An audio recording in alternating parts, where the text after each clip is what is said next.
सन्तोष सरलाई एकदमै धन्यवाद। आज तपाईँलाई चाहिँ आफ्नो केही गुनासोहरू, आफ्नो केही आफूले भोगेका कुराहरू चाहिँ यसरी सेयर गर्न पाएँ र सन्तोष सरले नै म पनि केही समस्यामा परेको थिएँ। 1.5 महिना अगाडि चाहिँ उहाँको सहयोगले मेरो केही फसेको पैसा एउटा कन्सल्टेन्सीमा अप्लाई गरेको थिएँ। उनीहरूले चाहिँ मेरो काम पनि गरिदिएको थिएन र पैसा पनि रिटर्न दिएको थिएन। त्यो क्रममा मैले सन्तोष सरसँग सम्पर्क गरिसकेपछि उहाँको सहयोगमा उनीहरूले चाहिँ 50% चाहिँ रिफन्ड चाहिँ फिर्ता गरेको थिए। यसको लागि एकदम धन्यवाद। र आज म केही कुराहरू फेरि सन्तोष सर मार्फत म भन्न खोजेको छु। मैले र मेरो साथीले चाहिँ आजभन्दा 13-14 महिना अगाडि दुबईको एउटा SS immigration all about immigration भन्ने छ, त्यस मार्फत चाहिँ हामीले बुल्गेरियाको लागि अप्लाई गरेको थियौँ।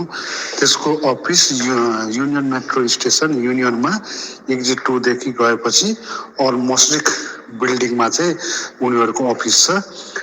उनीहरूको मार्फत हामीले अप्लाई गरेको थियौँ र उनीहरूले यो भनेको थिए कि म्याक्सिमम 5 महिना र मिनिमम 3 महिनाको बिच, 3 देखि 5 महिनाको बिचमा तपाईँहरूको हामीले चाहिँ पुरा भिजासहित काम गरेर दिन्छौँ भनेर उनीहरूले भनेका थिए र म्याक्सिमम 6 महिनासम्म गर्छौँ भनेका थिए। र मेरो साथीको 10 महिनापछि र मेरो चाहिँ 9 महिनापछि हाम्रो भिजा पनि यो युएको जुन कन्ट्र्याक्ट हुन्छ नि त्यो पनि हाम्रो खत्तम हुनेवाला थियो। र उनीहरूलाई हामीले खुलेर भनेका थियौँ कि किनकि 9 महिनापछि मेरो 10-10.5 महिनापछि मेरो साथीको फेरि भिजा फिनिस हुन्छ। भिजा फिनिस भइसकेपछि यो कम्पनीमा रिन्यू गऱ्यो भने जान पनि दिँदैन फेरि, अनि त्यसपछि अर्को कम्पनी जोइन गऱ्यो पनि 2-4 महिनाभित्रमा जान दिँदैन भनेर उनीहरूलाई भन्दाखेरि उनीहरूले जसरी पनि तपाईँको 6 महिना त ढुक्क हुनु भनेर काम गरिदिन्छु भनेर चाहिँ उनीहरूले भनेका थिए। र त्यो भने बापत मैले 4,000 र मेरो साथीले 3,000 पैसा उनीहरूलाई दिएको थियौँ। र उनीहरूले 13 महिनासम्म 1 वर्षसम्म मेरो काम गर्न नसकेपछि उनीहरूलाई मेरो भिजा पनि यता भ्याइयो। अब म जाने अवस्था थिएन। अब म चाहिँ रिटर्न हुन्छु। अब चाहिँ म तपाईँहरूले भनेको 6 महिना भयो तर मैले 11 महिना 12 महिना कुरिसकेँ। अब चाहिँ म कुर्न सक्दिनँ। म चाहिँ अर्को कम्पनी जोइन गरेर काम गर्छु। अर्को कम्पनी जोइन गरेपछि अब नयाँ कम्पनीमा जान दिन्न भनेर उनीसँग पैसा माग्दा उनीहरूले चाहिँ सधैँ अकर्नी उनीहरूले चाहिँ फोन नउठाउने। त्योभन्दा अगाडि उनीहरूले चाहिँ जतिखेर फोन गर्दा पनि उठाउने, जतिखेर पनि कल गर्दा कल ब्याक गर्ने मान्छे।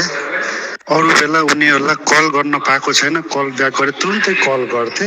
जब मेरो 11-12 महिना कटिसकेपछि म जाँदिनँ, मेरो पैसा रिटर्न दिनु भन्दाखेरि उनीहरूले चाहिँ फोनै नउठाउने, म्यासेजको जवाब नदिने, दिनमा 100चोटि कल गर्दा फोन नउठाउने, म्यासेजको जवाब नदिने गरिसकेपछि म सन्तोष सरको मार्फत चाहिँ उनीहरूलाई कन्ट्याक्ट भइसकेपछि उनीहरूले त्यसै रातमा मलाई बोलाएर मेरो 4,000को ठाउँमा उनीहरूले मलाई 2,000 रिफन्ड दिन्छु भनेर 1 हप्तापछिको पेपर बनाए र 1 हप्तापछि मलाई 2,000 रुपियाँ मेरो एकाउन्टमा हाले। र मेरो साथीको वेटमा चाहिँ उनीहरूले 1 महिना चाहिँ अझै वेट गर्नुहोस्, 1 महिना 1.5 महिना तबसम्म वर्क पर्मिट दिन्छु भनेर उनीहरूले बाचा गरे। र 1 महिनापछि फेरि मेरो साथीको 1.5 महिनापछि उनीहरूले चाहिँ वर्क पर्मिट दिन सकेनन् र मेरो साथीले पनि अब म जाँदिनँ, अब मेरो चाहिँ समस्या छ, अब म चाहिँ जान सक्दिनँ भनेर उसले चाहिँ पैसा माग्दाखेरि उनीहरूले सुरुमा हुँदैन भने पछि फेरि अब तपाईँले भनेको हरेक टाइमहरू दियौँ, हरेक कुराहरू मान्यो, अब चाहिँ मेरो टाइम पनि छैन भनेर अनि उसको घरमा चाहिँ इमर्जेन्सी परेर घर जानु पर्यो नेपालमा। अनि त्यसपछि नेपाल जानुभन्दा उनीहरूले के गरे भने हुन्छ साथीको 23 तारिकको टिकट थियो, उनीहरूले चाहिँ 23 तारिक साँझसम्म तपाईँको एकाउन्टमा पैसा दिने भनेर जनवरी 17-18को बिचमा उनीहरूले एउटा रिफन्ड पेपर बनाए। उनीहरूले त्यसमा पनि 50% पैसा दिने भनेर रिफन्ड पेपर बनाए। रिफन्ड पेपर बनाइसकेपछि उनीहरूले रिफन्ड पेपरमा के भने लास्ट फरवरी 10सम्म चाहिँ पैसा दिने भनेर रिफन्ड पेपर बनाए। अनि त्यो पेपर बनाइसकेपछि उनीहरूले यो पनि बाचा गरे कि तपाईँको घर जाने हो 23-24को घर जाँदै हुनुहुन्छ तबसम्म दिने कोसिस गर्छु भनेर उनीहरूले बाचा पनि गरे। र त्यसपछि साथीलाई चाहिँ 24 तारिकको जनवरी 24को जानु पर्यो। उनीहरूले 17-18 तारिकको रिफन्ड पेपर जनवरीको बनाएको थिए।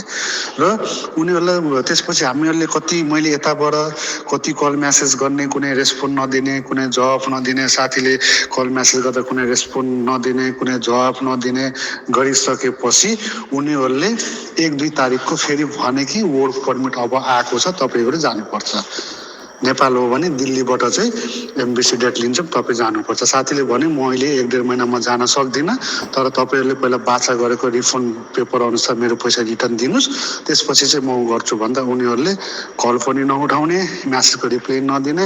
कल गरिहालेछ भने चाहिँ यसरी जानै पर्छ, तपाईँहरूले यो गर्नुपर्छ, अब हामी रिटर्न पैसा दिन्नौँ भन्दै यिनीहरूले त्यसरी प्रेसर दिन र उता बुल्गेरियाबाट पनि को व्यक्ति हो सम्बन्धित उसले पनि उसको श्रीमतीको म्यासेजमा फोन गर्ने, तपाईँको मान्छे किन जानु खोजेको छैन, के भयो कसो भयो भन्दै कराउने, रिसाउने, कल म्यासेज गर्ने गरेको छ र यिनीहरूले चाहिँ यसरी चाहिँ बाचा गर्ने अनि पछि चाहिँ अर्कै व्यवहार गरेर झुक्काएर चाहिँ त्यसरी गरेको छ। मान्छेको सबैभन्दा ठुलो कुरो समस्या भइसकेपछि मान्छे कसरी जाने? उनीहरूले दिएको बाचा गरेको टाइमभन्दा डबल मान्छेले पर्खिसकेको छ। उनीहरूले अप्लाई गर्यो भन्दैमा उनीहरूले भनेको टाइम त हामी पुर्न सक्दैनौँ नि। उनीहरूले 6 महिनाको टाइम दिएको थियो, 6 महिना कुर्यौँ, 7 महिना कुर्यौँ, 8 महिना कुर्यौँ, 9 महिना कुर्यौँ, 10 महिना कुर्यौँ, 11 महिना कुर्यौँ, 12 महिना कुर्यौँ। अब काम नभइसकेपछि मान्छे त अरू पनि त हेर्नु पर्यो। अनि यिनीहरूले अहिले आएर लास्टमा यस्तो गर्छ। त्यही भएर कृपया यिनीहरूसँग एकदम सावधान भएर काम गर्नु होला।